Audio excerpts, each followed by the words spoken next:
Hey, this is Phoenix back. Hopefully it wasn't too long. Today, I am reviewing Wonder Woman number 6 by Tom King and Daniel St. Pierre, and with the backup also by Tom King, but also with Belen Ortega, or I hope I said that correctly.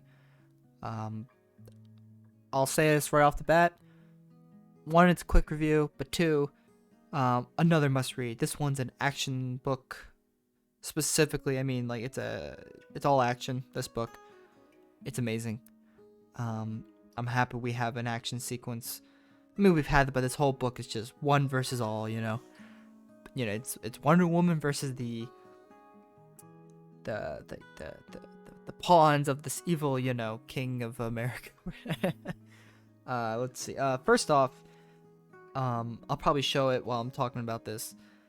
The cover I got from my LCS. I guess they didn't have the main cover, but whatever. And they gave me the variant cover by Jeff Spokes, which I don't mind. It's actually a pretty nice cover. The interesting thing is I haven't got a variant cover in a while.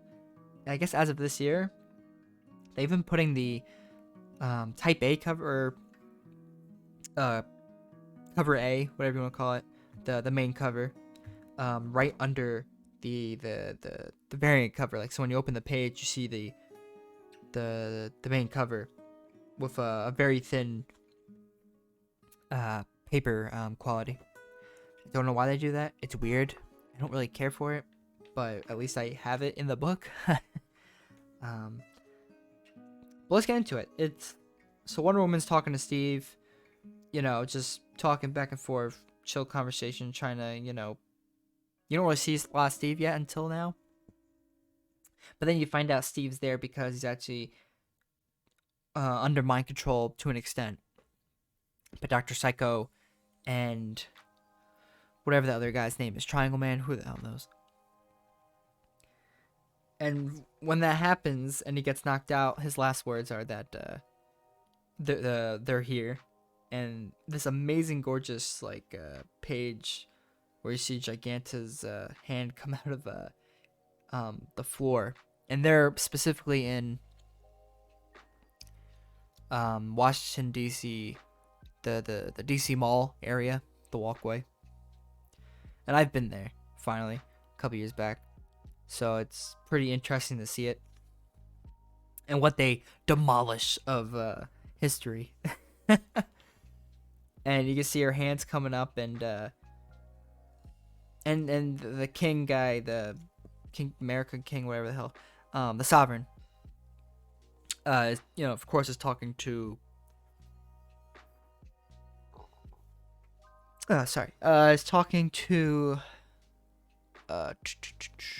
Trinity in the future about this occasion, how how they work together, how Giganta was placed under there, and all this other stuff. And then you see this awesome Wonder Woman page where she transforms into her outfit and her lasso and everything, and it's very of the 70s show. And I never questioned how she transforms because I never thought she did. Well, I knew she did, but as you can tell, I'm ignorant to a lot of Wonder Woman comics, so I don't know how often she does this, where, she does like the turn and the stars are coming around and she gets into her outfit. I like it. It's a fun Wonder Woman trope thing that I know about, but I just haven't seen it until now. In a comic, at least. And they fight back and forth. And then, what's her name? Silver Swan is like telling her, it's like, don't fight back, because she was a friend, sort of, that she helped, but then at the end of the day, she is evil and she's psychotic. She beats her up, but she doesn't, at the end of the day, the Sovereign realizes, Wonder Woman is they put her in a position where she still wants to help people, so Silver Swan is, knocked out horribly by Giganta, and Wonder Woman's trying to protect her, and at the same moment, Dr. Psycho and Triangle Man or whatever, sorry if I don't remember that guy's name, they put Wonder Woman under hypnosis for like a second, long enough that to make her what do they tell her to sit still and not move. So Giganta has time to pick up the Washington. What is it, the Washington Monument? Let me see. Yeah, it's insane. She breaks the Washington Monument, and then point first into Diana, but the Sovereign doesn't realize that Diana was put into a position where, she had a friend that was in danger as well. It's not just her getting hit. So that was not in their calculations because they knew her strength and like her vulnerabilities to an extent, if pseudo vulnerabilities. And because of that, she's able to go far and beyond her strengths, which is pretty amazing. Because if I believe, let's see, one of the lines is let's see, because Sergeant Steele is talking back and forth with the Sovereign in present day, trying to see if they defeated her or not. And it says, let's see here, quote, without preamble or explanation, he simply came on the radio and said, Sovereign, it ain't over. And it just shows Wonder Woman holding back the Washington Monument from her not being destroyed. and she just throws it right back at Giganta. And so, at the moment, Triangle Man and Psycho are passed out just because of the amount of energy and force it took. Cersei is, like, when she's all out of her witch powers or something like that, she turned into a cat and just went to sleep. Silver Swan was knocked out from the blast. And so almost everyone was out. And then they decide, which is like a gamble at this point, to bring her in, which is Grail, the daughter of Apocalypse, which I forgot she's even a thing. I know she was in the New 52 during Apocalypse War, but since then I haven't seen her in anything I read. So, and oh man, we get one of the coolest fights probably. I mean, I think so. It's like two warriors that will just that are willing to kill. One is willing to not want to, but willing, and the other is just a force of just pure devastation. And they just shatter each other to almost a death. It's insane.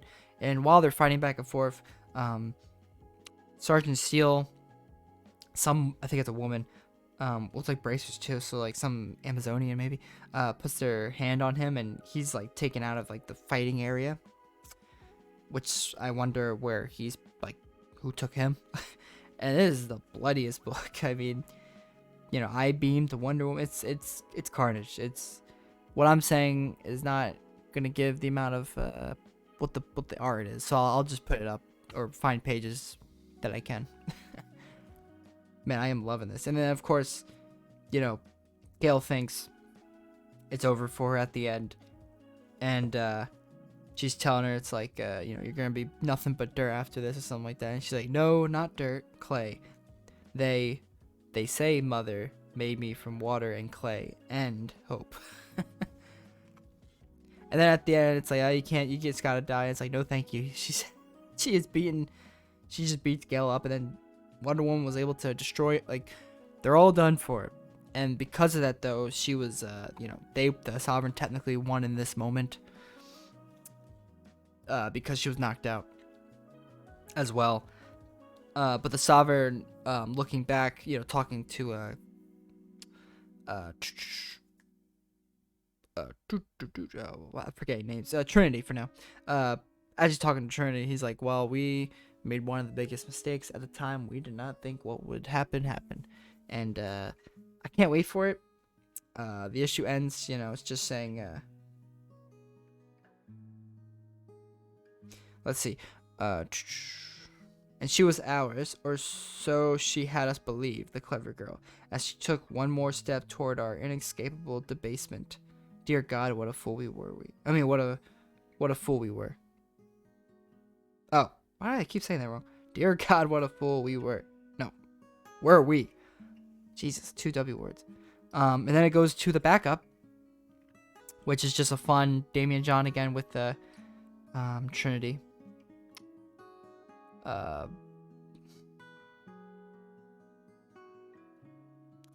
What's her name? Cassie? No, that's why am I forgetting the name? Let's see here.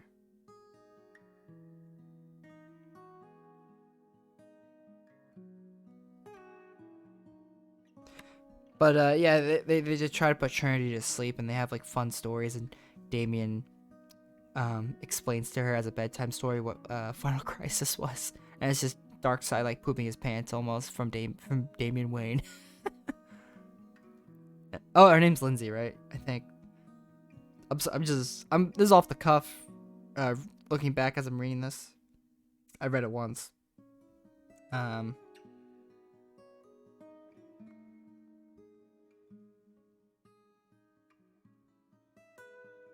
But yeah, it's fun to hear like Final Crisis mentioned and all this just fun stuff as meta reading. It's like it's fun to textualize like the joke aspect of it in a comic.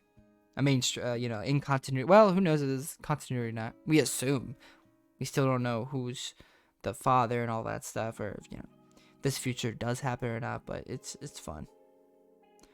But yeah, that's it. The next issue is a Superman and Wonder Woman issue. I think they go to. I don't even know. It's meant to be like the date issue or whatever they call it for that Batman issue where Batman and Catwoman and Superman and Lois Lane basically go on like a double date, and it's gonna have like reminisce that type of feeling. What is? Let me see.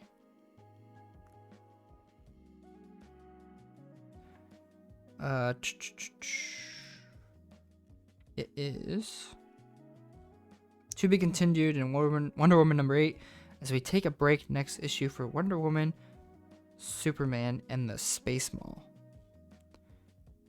So yeah, so this there's a break after an action scene, so I get that, makes sense. Overall, I mean, like, it's a 10 out of 10. I mean, I don't really do that a lot, but like, I really have no qualms with this issue. I mean, it's just a fun, like, it gets right into it, and she's like, I will defeat you all. She does. She gets knocked out though, which I'm surprised. In certain iterations, I mean, after all, like, Wonder Woman became like a crazy golden god in death metal. So these are technically the same Wonder Womans, in history, and yet, it's just funny how that happened. And then this is fierce. This is more relatable. How could it be? I mean, but yeah, overall, best issue of the series. I recommend. So far, I've recommended every issue, but that's because I'm loving it. Only 6 issues in. But yeah, if hope you like it and subscribe, comment, do everything, anything you want, anything that I can. I love to see the comments. I like to have a discussion. This stuff fascinates me. Not everyone's talking about Wonder Woman, and if they do, it's always in a negative light. And I get, like, if a book really is truly, like, bad or something, but even then, like, if I were to talk about it, I don't really disparage books. There's no point to it. I don't have fun talking about things like that, so when I talk, like, I would joke around with something like that, so. But yeah, let me know what you think in the comments about this. Subscribe, like, and I'll see you again. Bye.